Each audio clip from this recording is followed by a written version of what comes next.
Magandang umaga po mga farmers. Mag-drenching naman tayo ng ating sili para po tuloy-tuloy ang paglaki ng kanyang mga bunga. Drenching na po yung ginagawa ko ngayon para tipid po tayo sa abono.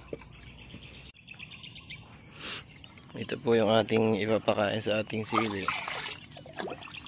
Bali ano po ito, isang lahat at kalahati. Sardinas po. Tapos idilig lang po natin sa puno. Kada 7 araw po.